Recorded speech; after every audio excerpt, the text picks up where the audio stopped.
Nit Doff benn Sénégalais la bu juddoo Louga bu màggee foofu yaroo foofu passé adolescence am ak cursus scolaire am foofu noonu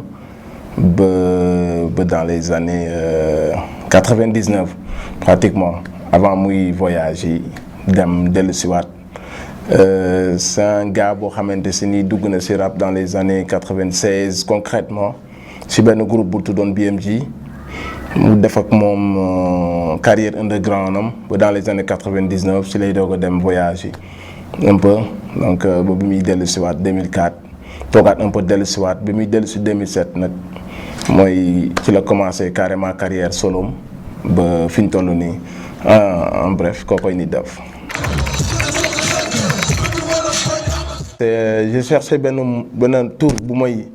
ma mën qualifier man nu ma mel. Angers Démon mi ngi habité ñun ñëpp quoi ku nekk si ñun am un côté sombre un côté vraiment négatif boo xam ni t'essayes de le ray quoi si biir mais de temps en temps live bi tànc la mu génn nga def erreur déconner xam nga mën nga def lu négatif mën nga mooy yàlla mën nga def affaire yu bëri tout ça mooy le côté inconscient côté dof bi ñun ñaa mu ngi si ñun quoi. On essaie vraiment de valoriser le côté nit tout le temps respecter suñuy parents di respecter suñu diine suñu ay julleek lépp lu ñuy suñu borom sant ak jàppe doomu aadama yi ñëpp ay noble suñu ay frères ce côté daal nit on essaie de vraiment valoriser ça. Après comme on n'est pas parfait il faut s'attendre parfois aussi que dégg ne def nañ toj. On va essayer d'éviter au maximum toj yi voilà.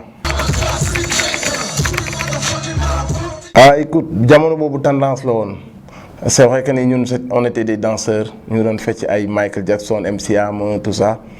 mais on voyait que ni rap bi mi ngi doon commencer di am jëmm fii Sénégal surtout rap olof bi donc on se reconnaissait boobu ñu ngi doon déglu du rap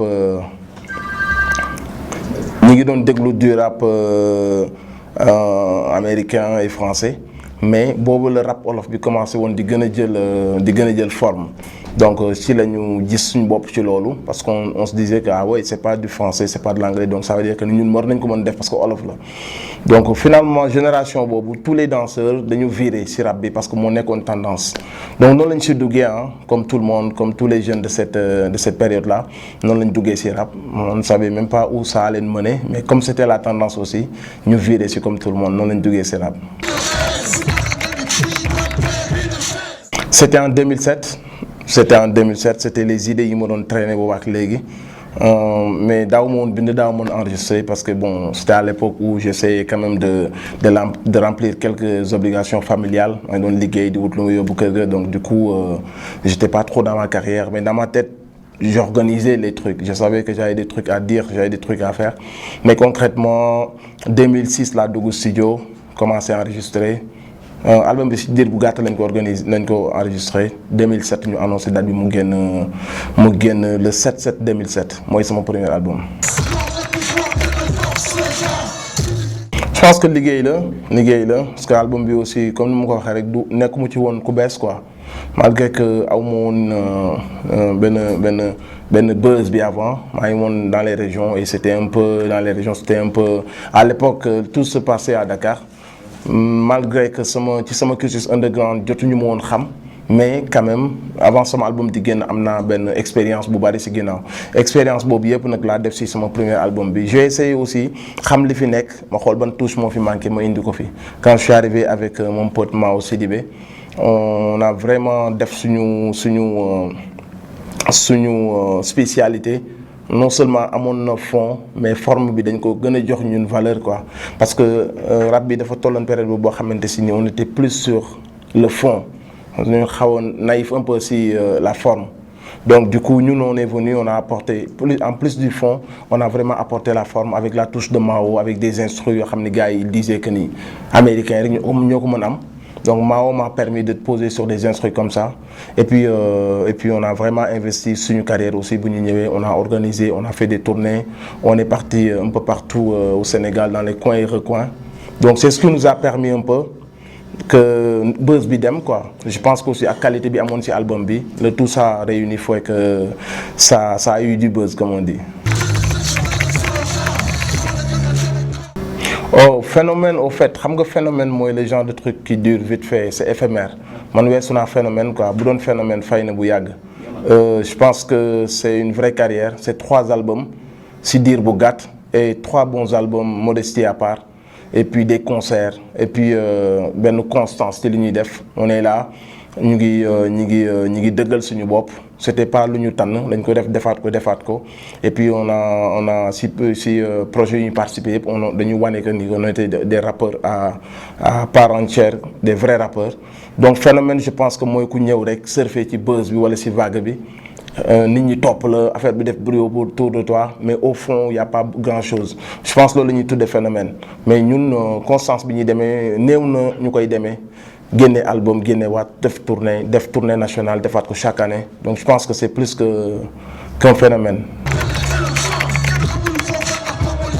Bon, il faut vraiment nga am l'amour de ce que tu fais, parce que amour boobu bu amul da ngay gaaw a décourager déjà, da ngay gaaw a baisser les bras, et puis nga nangoo liggéey quoi, nga nangoo xool li am faneen, nga niveauté li am faneen, nga jéem a viser le top. À chaque fois ngay remettre en question sa bopp nga xam que ni ce n'est jamais acquis, que lu nga def ba am ci buzz succès boobu mu bañ la tëj quoi. Il y a beaucoup de mes collègues benn succès dañ ci perdre du temps ba finalement mu xaw leen a tëj, donc il vit un peu avec le passé, donc il ne projette pas trop vers l'avenir, alors que man su ma tourné benn page ba nekk si nii rek dama koy teel a xeeb, damay bëggaat leneen. Je pense que loolu bu ñu dee wax secret loolu mooy sama secret, mooy je persévère tout le temps, j'ai envie de faire beaucoup mieux. Donc ça apporte ses résultats. Je pense que bu ma doon wax sama secret tey loolu lay doon mooy la persévérance et l'envie de mieux faire.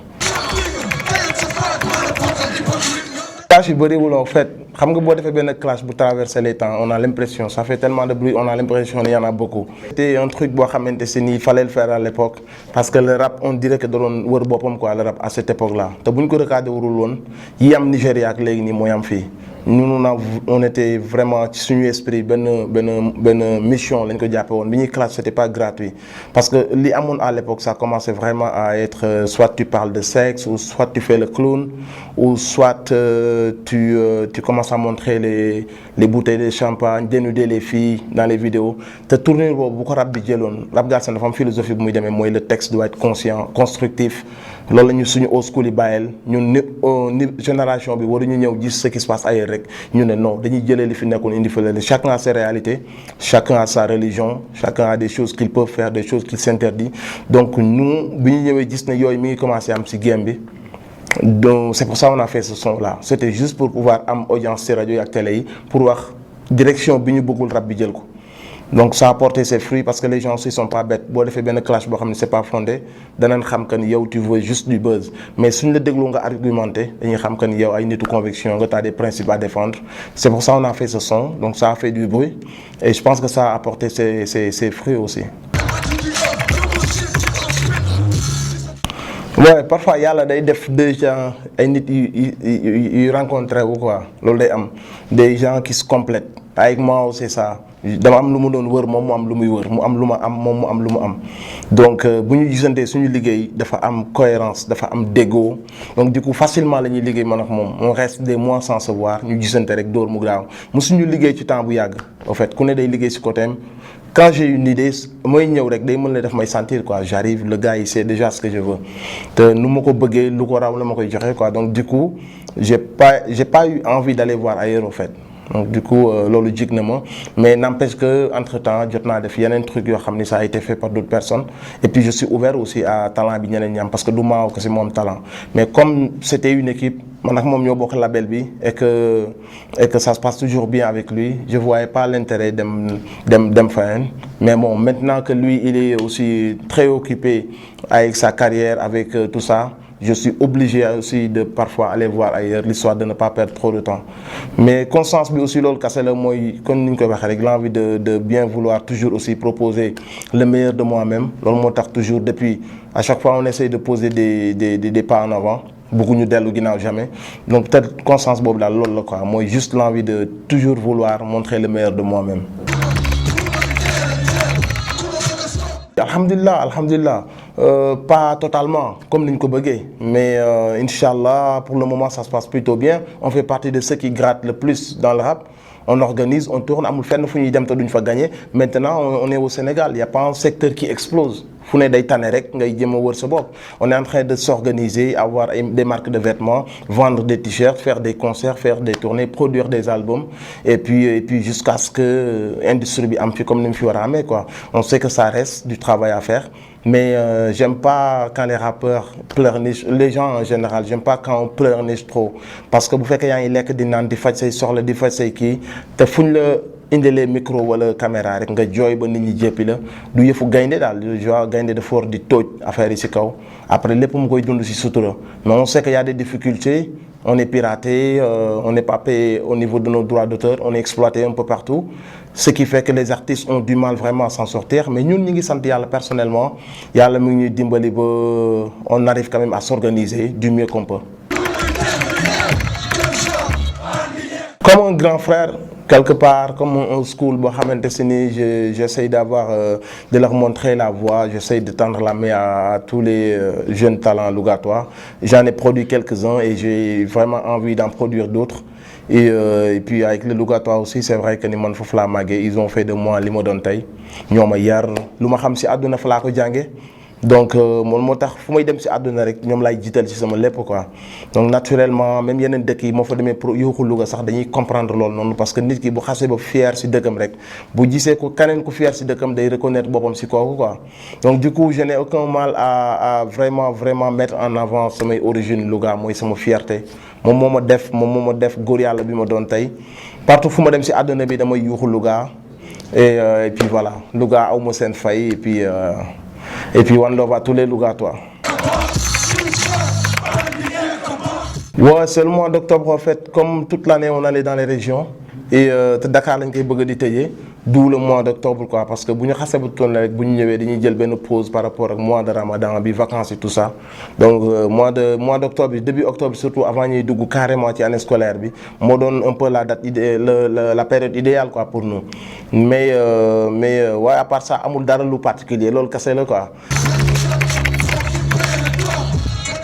Et Show Day comme ni nga ko waxee ñun ñoo ko initié ñun ñoo ko teg ñu ngi toll ci 5e édition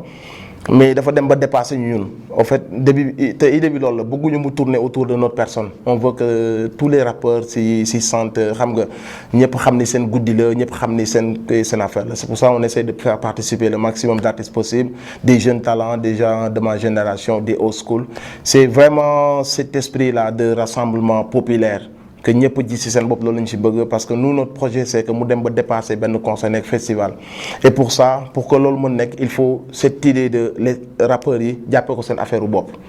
il faut dès le début ñu mooñaale ko ak loolu mais bu ñu ko bàyyee ak nit dof rek dañ koy teel a freiner quoi donc on essaie de vraiment yaatal ko mu nekk la fête de tout le monde du groupe yu bari yi ñuy invité les underground les inconnus du public ku ci nekk ñu jëm la jox benn ne serait-ce que benn son pour nga ñëw jouer ci des milliers de gens pour ta première fois ça motive les underground ça motive les jeunes talents et puis ça montre aussi le côté populaire du rap et ça rajoute ci seen crédibilité au niveau des sponsors au niveau des médias ça permet aux gens de dire ah ouais quand même les hip-hop ils sont populaires il faut ma dem jël sama produit associé ko à tous ces jeunes là donc nous ci mission boobu la ñu nekk ci rassemblement boobu la ñu nekk et puis pour le moment ça se passe plutôt bien. Je me vois pas trop organiser chose de foofu parce que c'est un milieu assez fermé et ça répond pas ak ci genre show yi may def man sama show yi je veux que les gens soient libres qu'ils peuvent faire le spectacle qu'on puisse allumer nos feux d'artifice qu'on puisse bouger de gauche à droite sans bouger. Je veux pas ce côté rangé opéra àndul ak ñun la ñuy def quoi on veut vraiment ce côté street affaire de mbedd bi gars yi ñëw free. Donc loolu ci stade lañ ko mën a amee Grand Théâtre c'est un milieu très chic très nice du baax ci waa Sénégal la mais ça ne correspond pas ak style show yi may def quoi. Ouais, je suis le meilleur pour le moment et Inch'Allah pour les années qui vont venir je vais rester le meilleur. Modestie à part s'il y a quelqu'un qui fait mieux qui ramène ce qu'il a à faire on va ngale ñaar yi amuma benn complexe pour dire que je suis le meilleur parce que bon pour le moment je fais plus d'albums je fais plus de spectacles je fais plus de concerts j'ai plus de popularité amul keneen koo xamante ni tu as ça en ce moment loolu la yàlla def maa ngi ciy sant yàlla bu baax et puis xam naa ne liggéey moo ma ko may, je vais pas tricher, je vais continuer à travailler et on va voir c'est qui va me détrôner. En fait, peut-être qu'on n'a pas d'affinité. Donc peut-être ça va venir avec le temps, avec tout ça, mën nañ am ba dem ba amaat benn affinité boo xamee ni mën nañ ko avant. Mais il y a pas beaucoup cette affinité là. Mais quant à affaire bi amoon suñu diggante, loolu affaire seytaane la woon, passé na. Il est en train de faire son truc à côté, je fais mon truc à côté, personne n'essaie de yàqal kenn, personne n'essaie de déranger l'autre. Donc loolu ñun fàtte nañ ko, chacun de son côté essaie d'avancer. Mais pour le moment amul ay relation yu proche de ce genre de truc là, mais n'empêche que duñu ay ennemis, amuñu benn problème particulier en ce moment. Pourquoi pas si ceux qui organisent font la démarche et que lui il accepte de venir, ce sera avec grand plaisir parce qu'il fait partie du rap et qu'il a son public et que nous on va boycotter personne. Mais après comme nous ma ko waxee rek c'est quelque chose de récent, am na ñu giif am na ñu giiful, il y a des gens qui comprennent très vite, il y a d'autres gens qui prennent du temps pour comprendre les choses. Donc on n'essaie pas de forcer les barrières, dañuy bàyyi nit ñi giif ba xol yi gën a neex xam nga. Après à l'avenir pourquoi pas yàlla xam na daal en tout cas li nekk ci xol yi moom lépp nice quoi. Sénégal bien. Merci en tout cas de m'avoir accueilli, de m'avoir donné l'occasion de parler de moi, de ma musique, de mes programmes et tout. Ça fait vraiment plaisir et ça nous aide vraiment à faire notre promo. Merci à vous, merci et je vous souhaite beaucoup de succès sur cette émission. Ce sera avec plaisir ma ñëwaat ñu defaat affaire yu gën a yaatu. One Love gars yëpp ñu ngi leen jox un big shout out à tous les killers surtout di fàttali les Sénégalais que Mao est nominé pour le prix découverte RFI 2015 et que c'est un Sénégalais boo xamante se nii sérieusement il mérite de le gagner. C'est un gars très positif, très généreux qui a beaucoup travaillé et pour en arriver là. Donc on demande à tous les Sénégalais vraiment de l'aider, dem voter, du leen jëlal temps, du leen jëlal xaalis, da ngeen di dugg rek cliquer sur le lien, cliquer sur Mao, seen tour, seen sant, seen dëkk ak seen adresse email def envoyé. Xam nga loolu yomb na bu ko Sénégal yëpp defee daaw maree moom mu gagné ren Mao gagné day sigilaat Sénégal rek tu vois. Donc ñu ngi koy ñaan ñëpp dem leen ngeen voter pour Mao, ngeen teel a ñëw samedi à partir de 19h30 surtout parce que il faut mu teel a commencer ñëpp mën am temps de scène parce que guddee bu baax bi baaxul trop autorisation bi dafa am fu ñu koy limiter donc public bi ñu ngi leen di ñaan ngeen teel a ñëw en paix jàmm ak salaam ñëpp solo ba nice ñu wane taaru rap Galsen et fii loolu la quoi.